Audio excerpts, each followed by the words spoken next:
Nella NG officiel. Nella NG. Écoute, like et abonne-toi à Nella NG officiel sur YouTube. Nella NG officiel. Pour l'actualité musicale congolaise, art et divertissement, écoute la voix d'or. Nella NG te dit toute la vérité. Véritable conte africain. C'est ta destination ultime pour découvrir les plus beaux contes populaires africains. Chaque récit est soigneusement façonné pour divertir, instruire et inspirer, en transmettant la sagesse profonde de nos ancêtres adaptée à nos jours. À travers des histoires pleines de mystères, d'émotions et de vérité, tu exploreras les valeurs africaines, les proverbes puissants et les leçons de vie qui traversent les générations. Que tu sois en quête de sagesse ancestrale, d'aventures palpitantes ou simplement d'une belle histoire racontée avec passion, tu trouveras ici de quoi nourrir ton esprit et ton âme. Abonne-toi et embarque dans ce voyage unique au cœur de l'Afrique, où chaque conte révèle un fragment du cœur, de la foi et de l'identité de tout un peuple. Véritable conte africain. Yo, makambo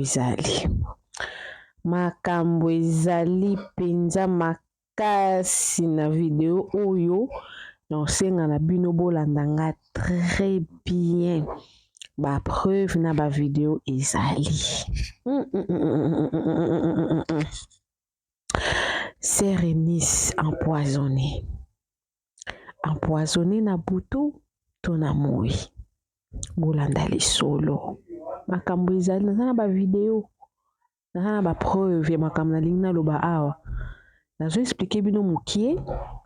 Après na teli bino ba video. Après tozonga esusu na explication. Makambo ezali. Sérénice après kokunda mama na ye akende poto. Tanga ke poto asali tourner na ye na poto. Anniversaire na ye pe tombe kuna a fêter. Da partir a poto kuna ye kopesa âge na ye. Izana prophète moko boye abimaka lobi o ninga pesi âge na ye wana kokufa avant aumela te. Na sara pe mission ngo pe na lekisa ngo pe eleki. Asali tournée européenne pe esili nango. Azongi pe na Congo. Kaningi ezalaka babengi ye akende koyemba pe na église moko boye pe na Lubumbashi. Komaki na église wana.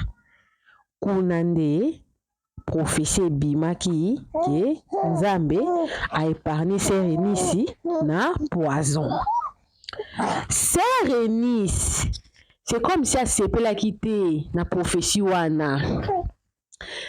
Parce que vidéo wana circulé na réseaux sociaux nga na moni vidéo wana ka lelo na otila bino ngo pe na tourna ye asali pe jeton visé. Sikoyo na vidéo na nga oyo na otila bino nanu prophétie wana ndenge bazalaki opesa ndenge bandaki parce que fona tia vidéo mwana ebandi po bo comprendre ndenge nini ebandaki. Bomona Sérénice aoningana te, aoloba te, aozaka gentil sourire aoseka, bato mosusu baondima ba amen, amen, amen. Atunaki pe soki kombo so pe ya bandeko ne soki ndenge nini, ye pa alakisi pe loboko. Mais tolamuki to comprendre te Sérénice asali okaka waka statut visé donc abwakeli penda jeton mwa makasi bo comprendre nango so botali vidéo wana. Asali bongo poani ngane la NG officiel na opesa bino avis nanga na suka tango bolanda ngo natela bino na vidéo pour comprendre bolanda na vidéo a prophétie wana soki esili après na otela bino réaction ya Sérénice par rapport à ba prophète na ba prophétie après ce qu'on est dans opesa ce qu'on avis nanga na suka.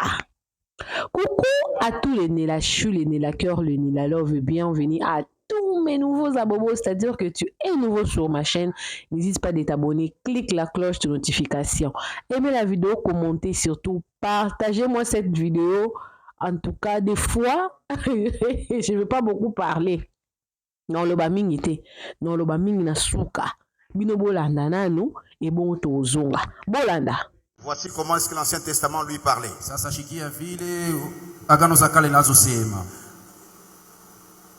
Il y a de l'espérance pour ceux qui vivent. Un chien vivant vaut mieux qu'un lion mort. L'Ancien Testament disait, tant que tu vis, il y a de l'espérance. J'ai besoin que tu tapes la main à quelqu'un, tu lui dis, tant que tu vis, il y a de l'espérance. Que tu sois malade, que tu sois pauvre, que tu sois en train de pleurer, que tu sois je ne sais quoi, tant que tu vis, il y a de l'espérance. La manière de parler n'est pas bonne. J'ai besoin que tu tapes la main à quelqu'un et dis-lui, du fait que le souffle est en toi, il y a encore de l'espérance. Même si les choses te compliquent, tant que tu vis, il y a de l'espérance.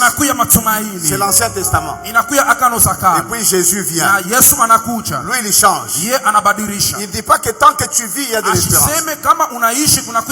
Lui, il vient avec une autre histoire.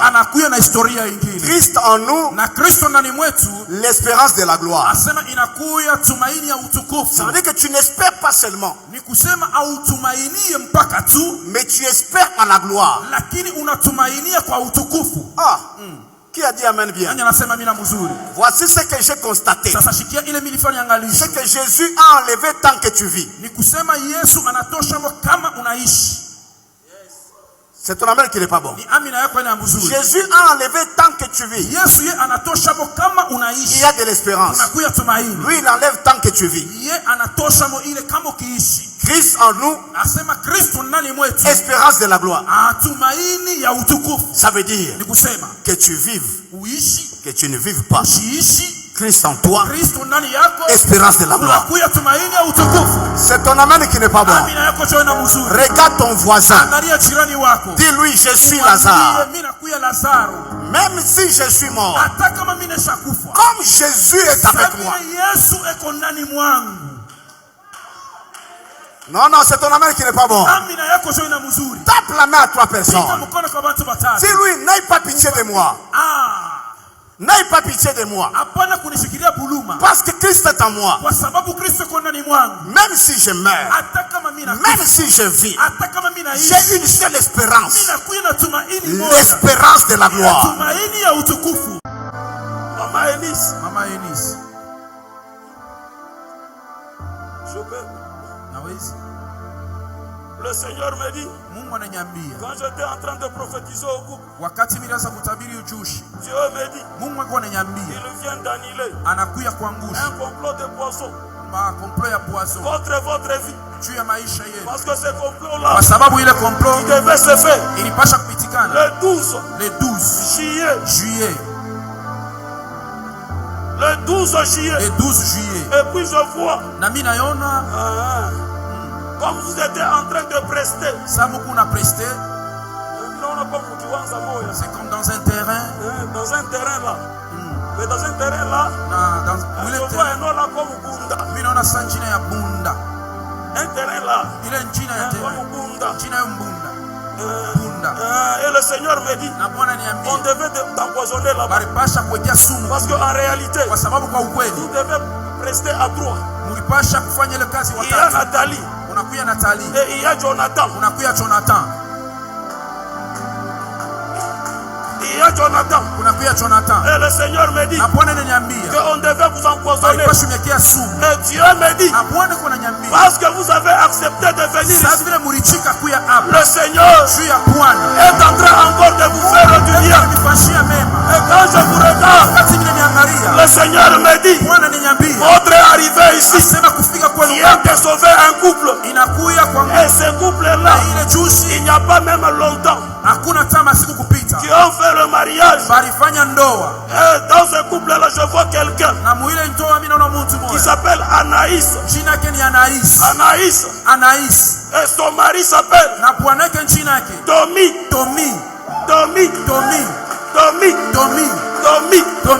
Et je vois que Boulangi, la sorcellerie était en train de chercher ilianza kutafuta à comment renverser ce couple. kuyangusha hiyo juice. Mais quand je vous ai regardé, Wakati mimi niangalia, le Seigneur me dit, Bwana niambia, je suis en train d'aider niko nasaidia ce couple hiyo juice pour que ce couple juice puisse me célébrer. ipate kunishangilia Parce que son parrain, kwa sababu baba il y yake avait Marceline. Il y avait Marceline. kulikuwa Marceline. Il y avait Marceline. Comme marraine.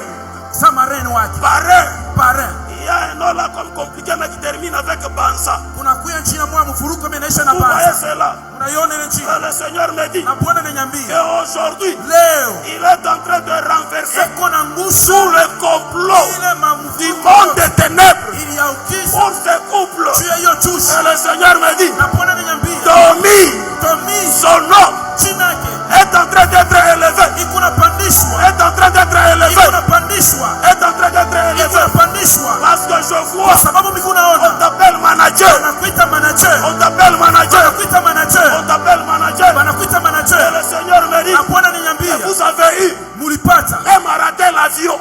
kurateji Et vous êtes venu na munafika avec l'autre avion. na njoka Et ingine. quand vous êtes Na arrivé, wakati mulifika il fallait que vous puissiez planifier ilipasha au mutengeneze niveau des carrefours. munivu ya Et Carrefour. il y avait même des discussions. Mulikuya kukokotana Certaines personnes qui disaient, na bantu wenyewe banataka et nous on part à Kasumba. twende kwa Sumbalesa. Et il y a quelqu'un Na mtu moya qui a dit, anasema restez ici. pakie Et hapa, je vais payer. anasema nitalipa. Alléluia. Et parmi vous, il y avait certaines personnes Kuya bantu wengine qui ont dit balisema que nous, shie on a là où on va aller dormir. tunakuya na kule tutaenda kulala. Et le Seigneur me dit Na Bwana anasema que Dieu Mungu a planifié cela Mungu alitengeneza pour que vitu vous ne puissiez pas faire l'accident ili msipate en msiba. cours de route. Munjia En cours de route. Munjia En cours de route. Munjia Parce que la personne kwa sababu mtu papa qui vous a croisé c'est vrai. au niveau des carrefours, c'est lui qui avait parlé de vous. C'est Marc Flore.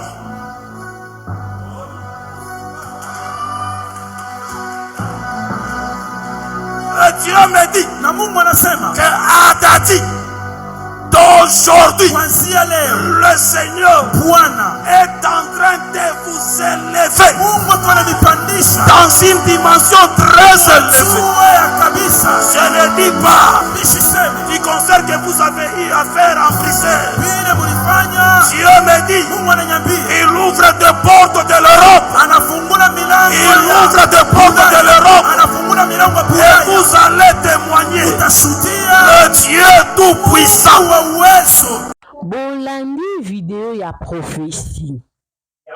Je pense que bato abanda video na ngana ebandeli balandi ndenge na explikaki na tieli bino kokutu mwana ebandeli mwa mukie po boka ndenge ezalaki na ndenge bapesi prophétie wana na ndenge pe eleki Serenis pe botali bolandi réaction ya Serenis hein.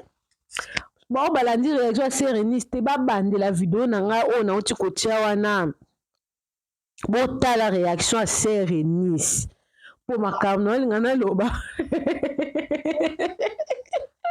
elle est comme une des problèmes. Wana nayebi te soki elekanaki quand. En tout cas, je ne sais pas. Nayebi te soki elekanaki quand parce que ngai naye ko comprendre jeton ya Serenis to statut visé obengaka statut visé parole visée à partir ya vidéo wana oyo namoni wana. Donc ntango namoni makambo Serenis alobi après nazongi sikoyo na video mais Serenis donc ablobi makambo wana par rapport à makambo au prophète alobaki. C'est quoi avant la bino sikoyo video à Serenis. Nozong sabino na lisolo ya femme Tamar. Na kozong sabino na lisolo ya femme Tamar. Femme Tamar donc na Serenis na femme Tamar. Bazara Serenis aza hypocrite, Tamar aza hypocrite te. Pona nini? Serenis aza hypocrite et poli. Na ndenge nini? Batunaka Serenis soki père spirituel nazala nani? Abis père spirituel na ezali grand frère na ye. Oyo ala il a bota na ye nde muta consacré blo mo belé grand frère na ye. Mais n'empêche que ba bengi une église ayembe tout consort. Parce que prophétie wana na ndenge boki ndenge cité ba kombo cité pe Serenis pe très gentil au karapenza azoli fou la penza. Serenis pe très gentil, trop même gentil. Nzambelanga l'église esili gentil à l'esco a sali pena mama na jeton. Je crois ça ngo ndé tikaka obwakela ba prophète nyonso. Mais les deux vidéos les en a corroboration, hein, ça corrobore, voilà, ça corrobore. Ce qu'on a la bino vidéo wana bolanda yango.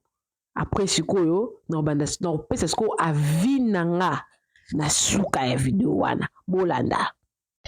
Shalom peuple de Dieu.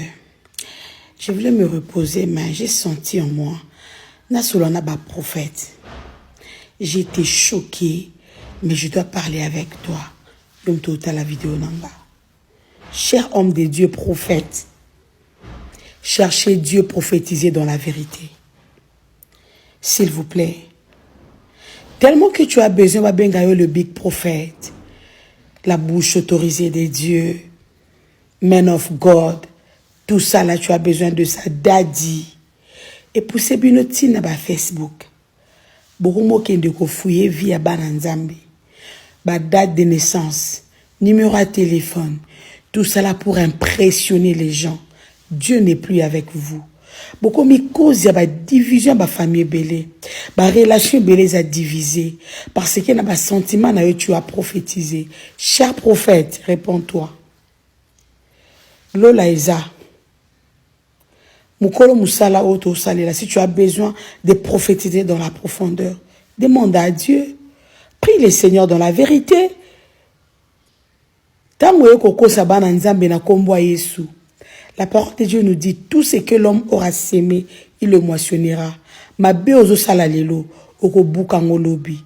Mabe telo maboko, gloire ya mokili yo, bakumisa yo, big prophète, sans problème. Mabe telo maboko. Mais, yeba qu'un jour, jugement nzambe roya.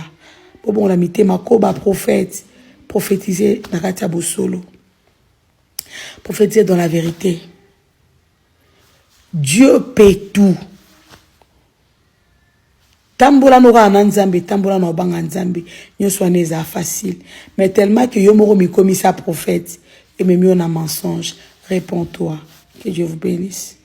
Serenis abeti bordure moko ya propre.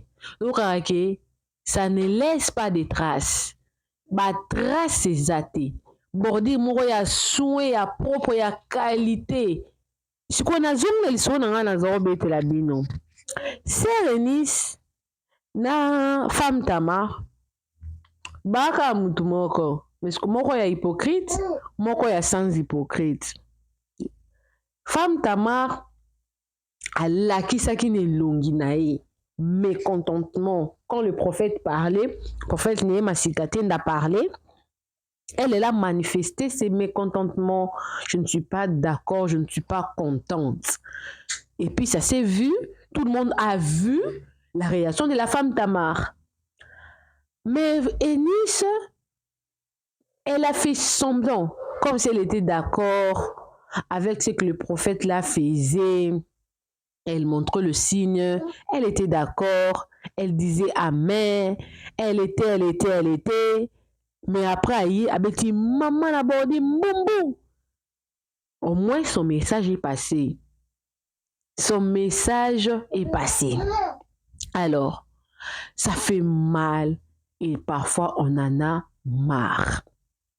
Ce que la sœur Eunice a dit, elle a peut-être raison. On en a marre. Donc, vous, le prophète, banza balobela binoka instantané. Ata bana Israël en temps bazaki na Moïse. Nzamba bazaloba anytime, Dieu parlait quand il faut, na moment où esengela nzamba loba nda banda ekoloba. Anda loba anytime, anda loba any out, anda loba any out, mais ya ba prophète a mikolo yo. Ekomi kaka donc omoni nde sœur Eunice abi na otiela bino na suka video nanga mwana zongisa pasteur wana zete me anga va na otiela bino na suka video alobi bokabula ba famille bopanza bato bolinga bazala so na communion fraternelle te tanga alobi ok non nzambe alobi a brisé complot ya poison sœur Eunice faut koma na moi na moi kobangat je mange avec qui je dors avec qui je dois faire plus attention à comme plus prudente ce n'est pas mauvais et alors ma bête est-ce qu'il faut dire ça seulement on a mis son église point d'interrogation parce qu'il savait que il y a la caméra en tout cas la porte n'a pas d'utilité la chou de la NG officielle n'a pas d'utilité non c'est pas non prophétie bateau non merci je ne peux pas non le bord que non prophétie non non le la prophétie elle parle de copains ba famille bateau comme prudente non lié sur na mututé non mon asu mutuboité dans le monde dans lequel nous vivons. Et surtout, place à Otakana, on va interpréter dans le Bumbashi. On a besoin d'interpréter dans le Swahili. Les gens s'empoisonnent, les gens s'entretuent. Comme on a montouté, un succès, moindre succès, et comme il y a poison, est-ce qu'on a besoin d'une prophétie pour comprendre qu'il faut faire très attention à quoi il y a poison? Nga penane la chunde na zabu. Est-ce qu'on a besoin de prophétie pour na ça attention na vie na nga moko que na notoriété dans les réseaux sociaux, je ne peux pas aller n'importe où, je ne peux pas manger n'importe où. Est-ce qu'on a besoin de prophétie? Vous avez donc ils ont bilo mususu quand tu es sur aux intellectuels on comprend directement ils ont makiona nzamba lobi na été parce que malheureusement ba ça en église bon ça en devant peuple de Dieu tout le monde voit les yeux sont braqués comme ça c'est ce qui fait mal si on est ça qui va nous sous moi bandi mele sous nzambe ezate pour la nini pour ba pasteur donc comment dire liboso ezalaki moi différence ezali entre ba pasteur na ba prophète mikolo yo na pasteur ye mo pe ka pasteur mo pe ka prophète na prophète ye mo pe ka prophète ye mo pe ka pasteur double donc nzambe travaille sur na fonction te pasteur a prophétisé prophète pas au prophétiser à comme peut pasteur ce qu'on est ngamo pe na mi tuna différence ezala nini yango parce que bon nous sommes saka musa moko bango nyonso bosaka musa moko yango sœur et ça non j'en ai marre abeti body tant toni ataka bongo prophète a plus que sœur et prophétie yeba ke o ezali banga na mulili ba o batikali bateyama bolekisi boyambaka bato te que Dieu m'a dit sers-lui comme tu l'as toujours fait garde tes pieds dans le bon sentier. Le Seigneur m'a dit de te dire qu'il t'aime beaucoup. Le Seigneur m'a dit de te dire que ta carrière musicale sera prospère. Le Seigneur m'a dit de te dire qu'il va te bénir avec beaucoup de... Non! ba prophétie ka yo bang sabatu ba prophétie ka yo tie batu na peur na séparation ko kabola ba famille batu c'est seulement ce genre de prophétie là de ba pasteur ba comme no mikolo pour ceux qui neti obwaki si famille omipesi mingi na prophétie na ye obando mipesa mingi na ye azo bénéficier ya na bato ebele ba famille na bango ba bénéficier na biloko na bango ta cause ba pasteur na ba prophète famille na yo elingi yo te so opesi bango mbongo wana bamema yango epanganga bakosala boye mais jamais yo kooloba te ke avant pesa bango eloko sambela yo koloba kopesa bango te bamema yango epanganga bakobebisa yo babebisa mosala na yo nakokondane sere nisi te aza mutu te ape lokwa anga pe donc akozwa so lo amalonga te ka eloko babeka bino bisaka bambodi na bambodi non na marre aussi mais moi j'en ai marre des prophètes de toutes les façons la Bible nous demande d'examiner les prophéties yes d'examiner les prophéties une non donc c'est la bino bolanda na bino yonka na zena ngoka ya woche la bino non ya prophète ana 5 minutes wana non tu peux assez remise ba te belé ba comprendre pourquoi sali bongo pona oyo c'est remise nzamba pambola yo ozala bien ba tous bali a poison te na mutunde to yaka na mokilo ana na destin na ye ba tumsu destin zara bali a poison misu pe ata sali ndeni no li a poison te nga papa so li a poison 4 fois mais lesquels kana diarrhée et ça les lotin bato mususu do etang ata ba laisser msupe to lela msupe ba poison tant to ko la pe simba la monte pour eloko nzamba lingi te kokisama na vie na te tout comme kana idée wana na mituna biso que eloko nzamba a permettre te ça les maté to banda ko banga te les prophéties qui font peur les prophéties qui l'ont de personnes dans leur famille na mozo kabola c'est Renis Onyati Bordi Kitoko. Coucou à tous les Nela Chou, les Nela Cœur, les Nela Love, bienvenue à tous mes nouveaux abonnés. C'est-à-dire que tu es nouveau sur ma chaîne. N'hésite pas de t'abonner, clique la cloche de notification, aimez la vidéo, commentez, partagez-moi cette vidéo au maximum. Mbodi pena nya Nicolas prophétie. Non zong sango. Prophétie wana partie ya prophétie na partie c'est Renis. Mais non zong est susté. Bisous. Bolanda. Maman Eunice. Je peux. Le Seigneur me dit, quand j'étais en train de prophétiser au groupe, Dieu me dit, il vient d'annuler un complot de poisson. Votre vie.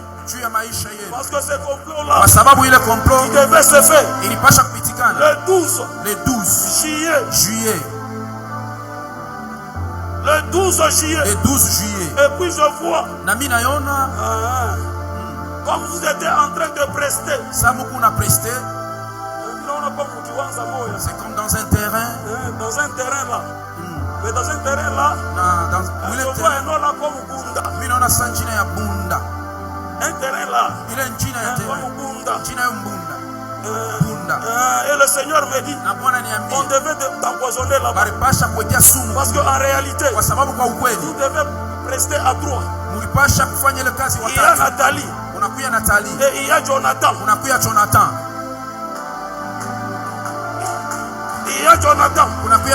Et le Seigneur me dit qu'on devait vous empoisonner. Et Dieu me dit, parce que vous avez accepté de venir ici, le Seigneur est en train encore de vous faire du bien. Et quand je vous regarde, le Seigneur me dit, votre arrivée ici vient de sauver un couple. Et ce couple-là, il n'y a pas même longtemps qui ont fait le mariage. Et dans ce couple-là, je vois quelqu'un qui s'appelle Anaïs.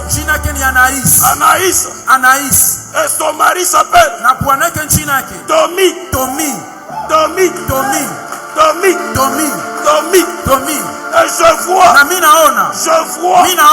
que Uloji, la sorcellerie, était en train de chercher ilianza kutafuta à comment renverser ce coup. kuyangusha hiyo juice. Et quand je vous ai regardé, Wakati mimi niliangalia, le Seigneur me dit, Bwana ananiambia, je suis en train d'aider niko nasaidia ce couple hiyo juice pour que ce couple hii juice puisse me célébrer. ipate kunishangilia, Parce que son parrain, kwa sababu baba il y yake avait Marceline. Il y avait Marceline. kulikuwa Marceline. Il y avait Marceline. Marceline comme marraine. Sa marraine wake. Parrain. Il y a un nom là comme compliqué mais qui termine avec Bansa. Kunakuya njina moja mfuruko imeisha na Vous voyez Bansa. cela? Unaiona ile njina? Le Seigneur me dit Na Bwana ananiambia, qu'aujourd'hui, leo il est en train de renverser eko na ngusu tout le complot ile du monde des ténèbres ili ya ukisa pour ce couple. juu ya hiyo juice. Et le Seigneur me dit, Na Bwana ananiambia, Domi, son nom jina yake est en train d'être élevé. iko napandishwa. Est en train d'être élevé. Iko napandishwa. Est en train d'être Iko élevé. napandishwa. Parce que je Kwa vois, sababu mimi on naona t'appelle manager. wanakuita manager. On t'appelle manager. Wanakuita manager. On t'appelle manager. Wanakuita Et manager. le Seigneur me dit, Na Bwana ananiambia, vous avez eu mulipata même à rater l'avion. kuratenji Et vous êtes venu na munafika avec l'autre avion. na njoo Et ikaingine. quand vous êtes Na arrivé, wakati mulifika il fallait que vous puissiez planifier ilipasha au mutengeneze niveau de Carrefour. munivua Et Carrefour. il y avait même des discussions. Mulikuya kukokotana Certaines personnes qui disaient, na bantu wenyewe wanataka nous on part à Kasumba. twende kwa Sumbalesa. Et il y a quelqu'un Na mtu moya qui a dit, anasema restez ici. bakie Et hapa, je vais payer. asema mitalipa. Alléluia. Et parmi vous, il y avait certaines personnes Kuya bantu wengine qui ont dit balisema que nous, on a là où on va aller dormir. tunakuya na kule tutaenda kulala. Et le Seigneur me dit Na Bwana anasema que Dieu Mungu a planifié cela Mungu alitengeneza pour vile que vous ne puissiez pas faire l'accident ili musipate en msiba. cours de route. Munjia. En cours de route. Munjia. En cours de route. Munjia. Parce que la personne Kwa sababu mtu papa qui vous a croisé c'est vrai. au niveau de Carrefour, c'est lui qui avait parlé de vous. C'est Marc Flore.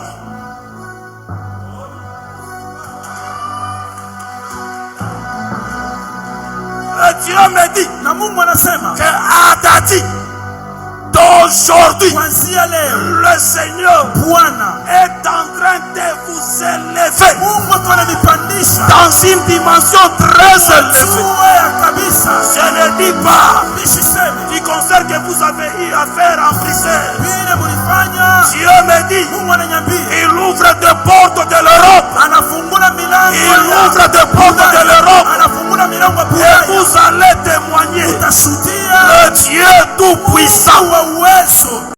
Shalom, peuple de Dieu. Je voulais me reposer, mais j'ai senti en moi, Nasoulana ba prophète. J'ai été choquée, mais je dois parler avec toi. Yom tota la vidéo nanga. Cher homme de Dieu, prophète, cherchez Dieu prophétiser dans la vérité. S'il vous plaît. Tellement que tu as besoin, va bien gagner le big prophète. La bouche autorisée des dieux. Man of God. Tout ça là, tu as besoin de ça. Daddy. Et pour ces binoti na ba Facebook. Beaucoup de ko fouiller via Bananzambi. Ba date de naissance. Numéro de téléphone. Tout ça là pour impressionner les gens. Dieu n'est plus avec vous. Beaucoup de cause y a ba division ba famille belé. Ba relation belé a divisé. Parce que na ba sentiment na yo tu as prophétisé. Cher prophète, réponds-toi. Lola Eza. Mukolo Musala Oto Salela. Si tu as besoin de prophétiser dans la profondeur, demande à Dieu. Prie le Seigneur dans la vérité.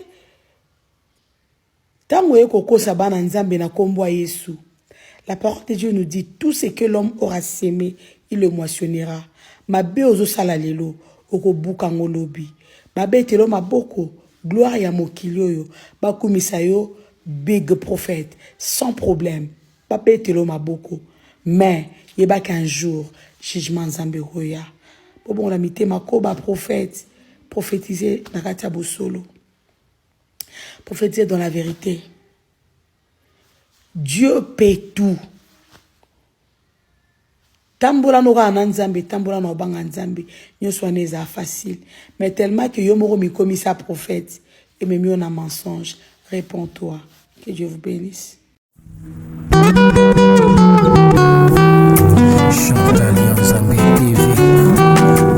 Pour ne rien manquer, abonnez-vous et cliquez la cloche de notification. Ensemble, nous créons une communauté plus forte et solide.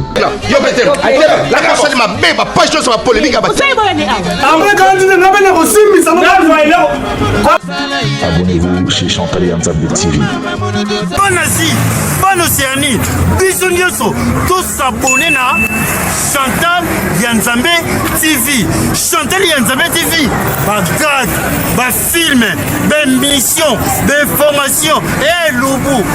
Nyonso, tous abonnés na Chantal Yanzambe TV. Ba fanatique nyonso, ya vie de loin, na wuti poto, na zongi na ba Congo. Abwebu na makenguru seki bubateri, bo s'abonner massivement. Loubelu madupipa, alobi, bo s'abonner na Chantal Yanzambe TV. Vous avez déjà ya potepela. Nella NG officiel. Nella NG. Écoute, like et abonne-toi à Nella NG officiel sur YouTube. Nella NG officiel. Pour l'actualité musicale congolaise, art et divertissement, écoute la voix d'or. Nella NG te dit toutes les vérités.